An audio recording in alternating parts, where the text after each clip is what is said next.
our motivations are unbelievably interesting. I mean, I've been working on this for a few years, and I just find the topic still so amazingly engaging and interesting. So I want to tell you about that. The science is really surprising. The science is a little bit freaky, okay? We are not as endlessly manipulable and as predictable as you would think. There's a whole set of unbelievably interesting studies. I want to give you two that call into question this idea that if you reward something, you get more of the behavior you want. If you punish something, you get less of it. So let's go from London to the mean streets of Cambridge, Massachusetts, in the northeastern part of the United States. And let's talk about a study done at MIT, Massachusetts Institute of Technology. Here's what they did. They took a whole group of students, and they gave them a set of challenges. Things like memorizing strings of digits, solving word puzzles, other kinds of spatial puzzles, even physical tasks like throwing a ball through a hoop. Okay, they gave them these challenges, and they said to incentivize their performance, they gave them 3 levels of rewards. Okay? So if you did pretty well, you got a small monetary reward. If you did medium well, you got a medium monetary reward. And if you did really well, if you were one of the top performers, you got a large cash prize. Okay? We've seen this movie before. This is essentially a typical motivation scheme within organizations, right? We reward the very top performers, we ignore the low performers, and the other folks kind of in the middle. Okay, you get a little bit. So what happens? They do the test, they have these incentives. Here's what they found out. 1, as long as the task involved only mechanical skill, bonuses worked as they would be expected. The higher the pay, the better their performance. Okay, that makes sense. But here's what happens.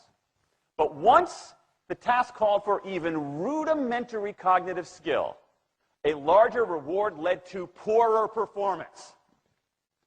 Now, this is strange, right? A larger reward led to poorer performance? How can that possibly be? Now, what's interesting about this is that these folks here who did this are all economists, 2 at MIT, 1 at the University of Chicago, 1 at Carnegie Mellon, okay, the top tier of the economics profession.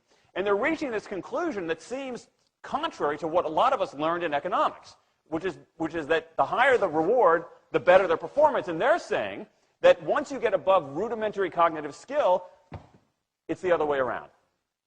Which seems like this kind of, the idea that these rewards don't work that way seems vaguely left-wing and socialist, doesn't it? It's kind of this kind of weird socialist conspiracy. For those of you who have those conspiracy theories, I want to point out the notoriously left-wing socialist group that financed the research, the Federal Reserve Bank. So this is the mainstream of the mainstream coming to a conclusion that's quite surprising. It seems to defy the laws of behavioral physics. So this is strange, a strange finding. So what do? They say, this is freaky. Let's go test it somewhere else. Maybe that $50 or $60 prize isn't sufficiently motivating for an MIT student, right? So let's go to a place where $50 is actually more significant relatively, right? So let's take the experiment. We're going to go to Madurai, India, rural India, where $50, $60, whatever the number was, is actually a significant sum of money. So they replicated the experiment in India roughly as follows. Small rewards, the equivalent of 2 weeks' salary. Small performance, low performance, 2 weeks' salary. Medium performance, about a month's salary. High performance, about 2 months' salary. Okay, so those are real good incentives. Okay, so you're going to get a different result here. Well, what happened, though, was that the people offered the medium reward did no better than the people offered the small reward. But this time around, the people offered the top reward. They did worst of all. Higher incentives led to worse performance. What's interesting about this is that it actually isn't all that anomalous. This has been replicated over and over and over again by psychologists, by some extent by sociologists, and by economists, over and over and over again. For simple, straightforward tasks, those kinds of incentives, if you do this, then you get that, they're great. For tasks that are algorithmic, set of rules where you have to just follow along and get a right answer, if-then rewards, carrots and sticks, outstanding. But when the task gets more complicated, when it requires some conceptual, creative thinking, those kinds of motivators demonstrably don't work. In fact, money is a motivator at work, but in a slightly strange way. If you don't pay people enough, they won't be motivated. What's curious about, there's another paradox here, which is that the best use of money as a motivator is to pay people enough to take the issue of money off the table. Pay people enough so that they're not thinking about money and they're thinking about the work. Now, once you do that, it turns out there are 3 factors that the science shows lead to better performance, not to mention personal satisfaction. Autonomy, mastery, and purpose. Autonomy is our desire to be self-directed, to direct our own lives. Now, in many ways, traditional notions of management run afoul of that. Management is great if you want compliance, but if you want engagement, which is what we want in the workforce today as people are doing more complicated, sophisticated things, self-direction is better. Let me give you some examples of this, of almost radical forms of self-direction in the workplace that lead to good results. Let's start with this company right here, Atlassian, an Australian company. It's a software company, and they do something really cool. Once a quarter on a Thursday afternoon, they say to their developers, for the next 24 hours, you can work on anything you want.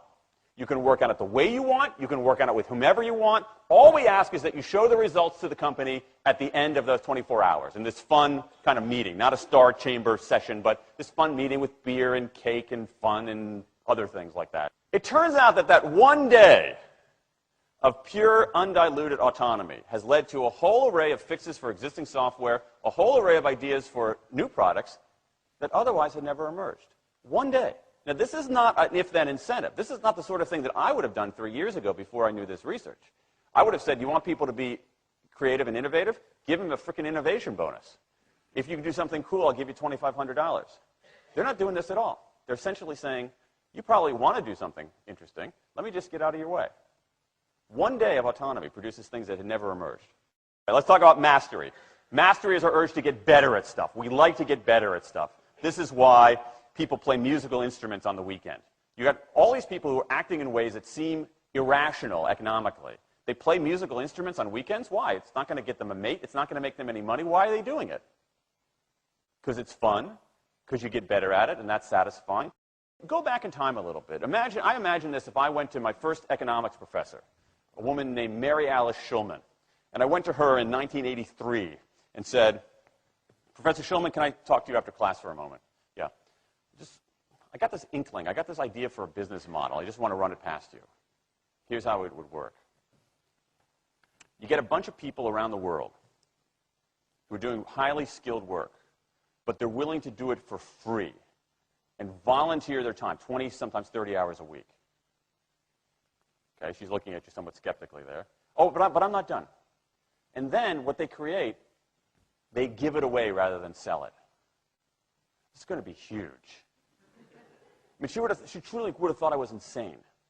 Okay, it seemed to fly in the face of so many things. But what do you have? You have Linux powering 1 out of 4 corporate servers in Fortune 500 companies, Apache powering more than the majority of web servers, Wikipedia. What's going on? Why are people doing this? Why are these people, many of whom are technically sophisticated, highly skilled people who have jobs? Okay, they have jobs. They're working at jobs for pay, doing sophisticated technological work. And yet, during their limited discretionary time, they do equally, if not more, technically sophisticated work, not for their employer, but for someone else for free. That's a strange economic behavior. Economists who look into it, why are they doing this? It's overwhelmingly clear. Challenge and mastery, along with making a contribution. That's it. What you see more and more is a rise of what you might call the purpose motive, is that more and more organizations want to have some kind of transcendent purpose, partly because it makes coming to work better, partly because that's the way to get better talent.